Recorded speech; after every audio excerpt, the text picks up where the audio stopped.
Hello everyone, आज हम discuss करने वाले हैं कुछ ऐसे फर्टिलाइज़र्स के बारे में जो कि आप अपनी किचन वेस्ट को यूज़ करके घर पे ही बिल्कुल फ्री ऑफ कॉस्ट बना सकते हैं। और ये फर्टिलाइज़र्स बिल्कुल एक मैजिक पोशन की तरह काम करते हैं आपके प्लांट्स के ऊपर, specially for the flowering and fruiting plants. अगर आपके फ्लावरिंग एंड फ्रूटिंग प्लांट्स में बर्ड स्ट्रोक की या फिर बेबी फ्रूट्स के गिरने की प्रॉब्लम है तो वो भी इससे पूरी तरह से दूर की जा सकती है। और इन फर्टिलाइज़र्स को हम कहते हैं बायो एंजाइम्स।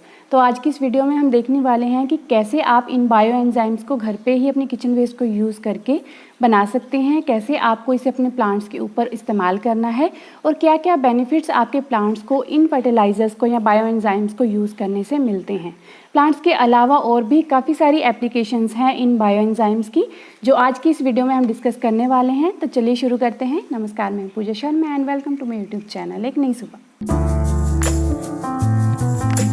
बायो एंजाइम एक इको फ्रेंडली सॉइल सप्लीमेंट है जिसमें कि ग्रोथ स्टिमुलेंट पाए जाते हैं और इसे तैयार किया जाता है वेजिटेबल एंड फ्रूट के पील्स के साथ। मतलब आपके किचन में से जो वेस्ट निकलता है, जैसे कि फलों की छिलके, सब्जियों के छिलके या फिर कुछ फल और सब्जियां जो ख़राब हो जाती हैं, उनके साथ आप इसे इजीली तैयार कर सकते हैं। और ये फर्मेंटेशन के प्रोसेस के थ्रू तैयार होता है। तो इसमें प्रेजेंट होते हैं potassium humate and amino acid जो कि प्रोटीन एंड विटामिन की फ्रैक्शन से बनते हैं। और इन बायो एंजाइम्स को बनाने के लिए हमें सिर्फ 4 चीज़ों की ज़रूरत पड़ेगी जो कि अक्सर हमारे घर पे बहुत आसानी से मिल जाती हैं।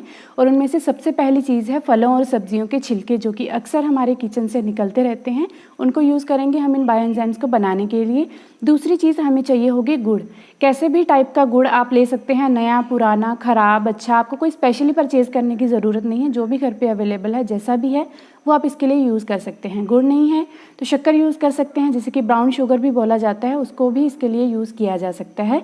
और गुड़ हमें चाहिए होगा इसकी इन्फेस्टेशन के प्रोसेस को स्टार्ट करने के लिए।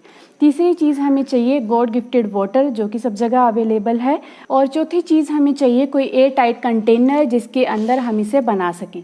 कोई ऐसा कंटेनर होना चाहिए जो कि टाइटली क्लोज हो सकता है और जिसके अंदर एयर जो है वो पास ना हो सके। और मैं इस पर्पज़ के लिए इन कोल्ड ड्रिंक बॉटल्स को ही प्रेफर करती हूँ, क्योंकि इनकी लिड जो है वो काफ़ी छोटी होती है और इसलिए इनको एयर टाइट रखना जो है वो ज़्यादा ईजी होता है। तो इस बायो एंजाइम को बनाने के लिए आपको सिर्फ इन्हीं 4 चीज़ों की ज़रूरत है।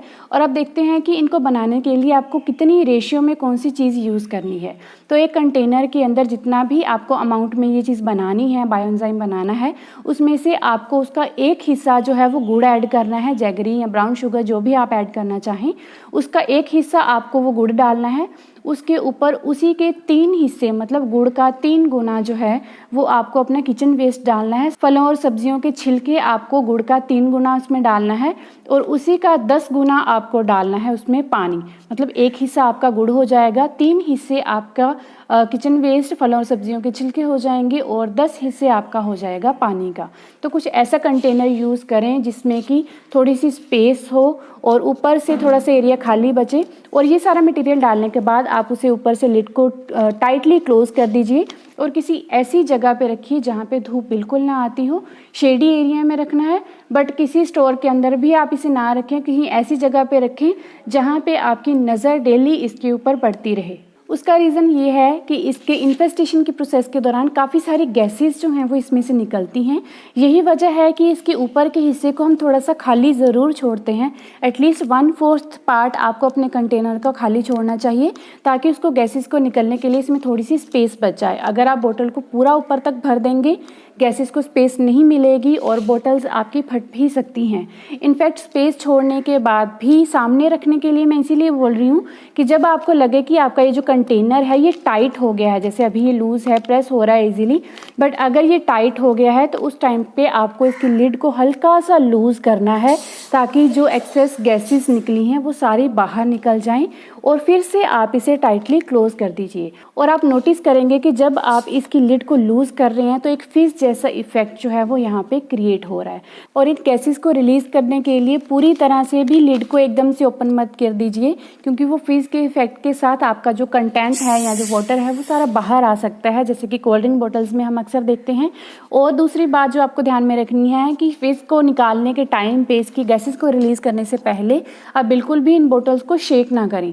जैसे बोटल्स पड़ी हैं वैसे ही इसको हल्का सा लूज़ करके धीरे धीरे से उन गैसेस को बाहर निकालें। जैसे आपको लगे कि कंटेंट बहुत ज़्यादा ऊपर तक आ रहा है, लिड तक आ रहा है, तो उसको फिर से टाइट कर दीजिए, उसको नीचे बैठने दीजिए और फिर से हल्का सा लूज़ करके आप इसके गैसेस को धीरे धीरे बाहर निकाल सकते हैं। अगर आपने शेक करके एकदम से इसकी लिड को ओपन कर दिया तो बिल्कुल एक शैम्पेन के जैसे ये पूरी जो कंटेंट है या बिल्कुल इसका जो पानी है वो सारा बाहर आ जाएगा और आपकी सारी मेहनत जो है वो वेस्ट हो जाएगी। तो इसे आप ऐसी जगह पे ही रखें जहाँ पे आते जाते आपकी नज़र इसके ऊपर पड़ती रहे और आप इसको थोड़ा सा प्रेस करके चेक करते रहें कि क्या इसे गैस रिलीज़ करने की ज़रूरत है या नहीं। और स्टार्टिंग में हर दूसरे तीसरे दिन, फिर 5वें दिन, फिर 7वें, फिर 10वें, इस तरह से आपको गैसेस को रिलीज़ करना पड़ेगा। स्टार्टिंग में जो गैसेस हैं वो ज़्यादा निकलती हैं तो आपको फ्रिक्वेंटली इसकी गैस को रिलीज़ करना पड़ेगा और धीरे धीरे जब ये टाइम निकलता जाएगा तो ये जो गैस निकलने का जो प्रोसेस है वो भी बहुत कम हो जाएगा। फिर मे बी 15-20 दिन बाद या 1 मंथ बाद आपको इसमें से गैस रिलीज़ करने की ज़रूरत पड़े। और ये सारे कंटेंट को आपको ऐसे ही 3 मंथ्स के लिए रखना है। 3 महीने लग जाएंगे इसे अच्छे से डिकम्पोज होने में और जितने आप छोटे पार्टिकल्स किचन वेस्ट के डालेंगे उतना जल्दी और उतना अच्छे से ये डिकम्पोज हो पाएगा।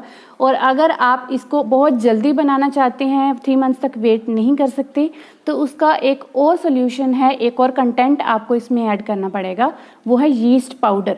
यीस्ट जो कि चीज़ों को या आटा को खमीरा करने के लिए हम इसमें ऐड करते हैं, ब्रेड वगैरह बनाने के लिए जो किचन में यूज़ किया जाता है, वो यीस्ट पाउडर आपको इसमें ऐड करना है। और जितना आपने एक हिस्सा जो गुड़ का डाला था उसका 1/4 हिस्सा आपको यीस्ट पाउडर इसके अंदर ऐड करना है। यीस्ट पाउडर डालने से फर्मेंटेशन का प्रोसेस जो है वो बहुत ज़्यादा फास्ट हो जाएगा। फर्मेंटेड जो बैक्टीरिया है वो इसमें ऑलरेडी हम प्रेजेंट कर देंगे, तो ये जो सारा डिकम्पोजिशन है वो बहुत जल्दी 1 मंथ के अंदर आपका ये जो बायोएंजाइम है ये बन के तैयार हो जाएगा। बट मैंने इसमें यीस्ट को यूज़ नहीं किया है। पूरे 3 मंथ्स के इंटरवल के बाद मेरा ये जो बायोएंजाइम है ये तैयार हुआ है। और अगर आप एक बार बायोएंजाइम बना चुके हैं तो उसके बाद आपको अगेन 3 मंथ्स वेट नहीं करना पड़ेगा। आपके लिए यीस्ट की जगह पे ये स्टार्टर ऑलरेडी प्रेजेंट होगा।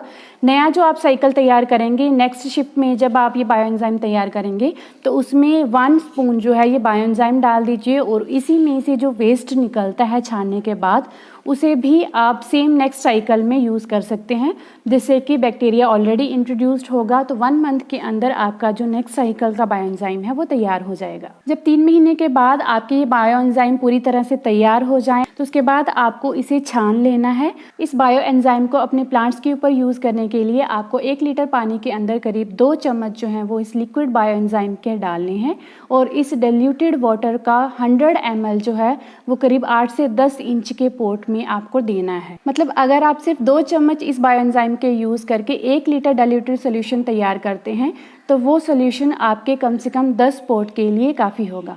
इसी वजह से ये काफ़ी लंबे टाइम तक चल जाता है क्योंकि बहुत ही कम क्वांटिटी में इसे हमें यूज़ करना होता है। और अपने प्लांट की सॉइल में इस डाइल्यूटेड सोल्यूशन को डालने के बाद ऊपर से उसे वाटरिंग ज़रूर करें। वाटरिंग कितनी करनी है वो डिपेंड करता है कि आपके प्लांट को कितने मॉइस्चर की ज़रूरत है या उसकी सॉइल कितनी ड्राई थी उस टाइम पे, अकॉर्डिंगली आप वाटरिंग कर सकते हैं।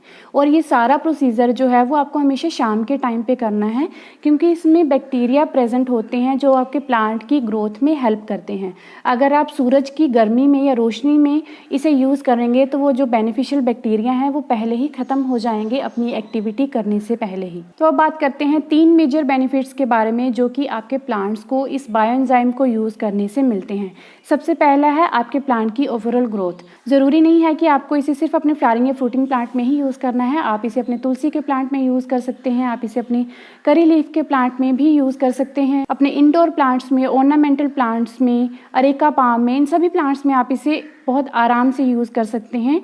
ये आपके प्लांट की सॉइल के अंदर जो भी न्यूट्रिशन प्रेजेंट होता है उसको ब्रेक डाउन करके कंज्यूम करने के लिए तैयार कर देते हैं, प्लांट के लिए इजीली अवेलेबल कर देते हैं ताकि प्लांट उसे कंज्यूम करके अपनी ग्रोथ में यूज़ कर सके। इससे आपके प्लांट की जो स्टेम्स हैं वो स्ट्रॉन्ग बनेंगी, उसकी लीव्स जो हैं वो डिजीज़ फ्री रहेंगी क्योंकि ये न्यूट्रिशन को तैयार करके प्लांट के लिए अवेलेबल कर देता है कंज्यूम करने के लिए। तो इसकी वजह से प्लांट की जो लीव्स हैं बिल्कुल ग्रीन एंड हेल्दी रहेंगी। किसी भी टाइप के माइक्रो न्यूट्रिएंट्स की कमी के सिम्टम्स जो हैं वो आपको आपके प्लांट की लीव्स के ऊपर बिल्कुल नहीं दिखेंगे। और दूसरा बेनिफिट ये है कि आपके प्लांट्स में फ्लावर्स एंड फ्रूट्स की क्वालिटी एंड क्वांटिटी दोनों को ये इम्प्रूव करता है क्योंकि इसको यूज़ करने से आपके प्लांट में जो बर्ड्स ड्रॉप की या फिर बेबी फ्रूट्स के ड्रॉप होने की प्रॉब्लम है वो काफ़ी हद तक ख़त्म हो जाती है।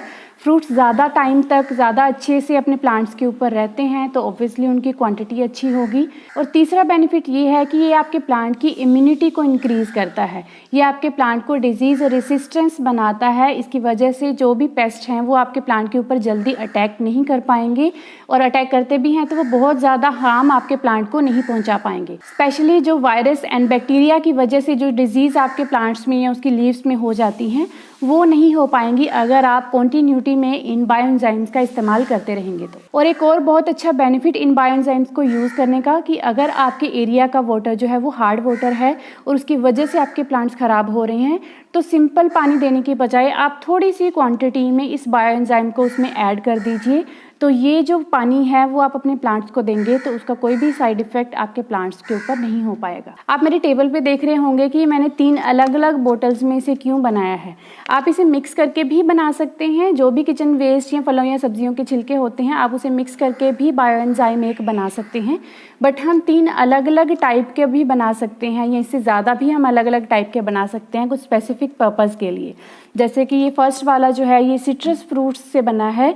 इसमें ऑरेंज अवेलेबल नहीं था बट मैंने इसमें स्वीट लाइम, मौसमी जिसे कहते हैं, और एक नींबू के छिलकों से मैंने इसे तैयार किया है। इसका बेनिफिट ये है कि आप इसे मल्टीपर्पज़ यूज़ कर सकते हैं। ये जो सिट्रस फ्रूट्स से जो बायोएंजाइम बनाया जाता है उसे हम प्लांट्स में तो यूज़ करते ही हैं, उससे काफ़ी अच्छी फ्रेगरेंस भी आपके प्लांट से आती है, बहुत अच्छा न्यूट्रिशन भी आपके प्लांट को देते हैं और चींटियों को भी ये दूर भगाते हैं आपके गार्डन से। और उसके अलावा प्लांट्स के अलावा आप इसे क्लीनिंग में, डिश वॉशिंग में, लॉन्ड्री में, डिसइंफेक्टेंट के तौर पे और फिर पेस्ट कंट्रोल के लिए या अपने पेट्स को वॉश करने के लिए भी आप इसे यूज़ कर सकते हैं। जितने भी केमिकल क्लीनिंग लिक्विड आते हैं वो सब हमारे सॉइल को और ग्राउंड वाटर को कंटेमिनेट करते हैं। तो अगर आप भी एक इको फ्रेंडली सोल्यूशन चाहते हैं क्लीनिंग के लिए तो सिट्रस फ्रूट का बायोएंजाइम उसके लिए बेस्ट ऑप्शन है। बहुत अच्छे डिसइंफेक्टेंट का काम करेगा, बहुत अच्छी क्लीनिंग का ये काम करेगा। इनफैक्ट अपने sink, wash basin, tiles, bathrooms, इन्हें क्लीन करने के लिए भी आप इस बायोएंजाइम को यूज़ कर सकते हैं। दूसरा बायोएंजाइम जो मैंने बनाया है वो है मैरीगोल्ड के फ्लावर्स के साथ। सेम प्रोसीजर से बनाया है वैसे ही, और इसे सेपरेट बनाने के पर्पज़ ये है कि ये आपके गार्डन से और आपके घर से मॉस्किटोज़ को दूर रखने में बहुत हेल्प करेगा।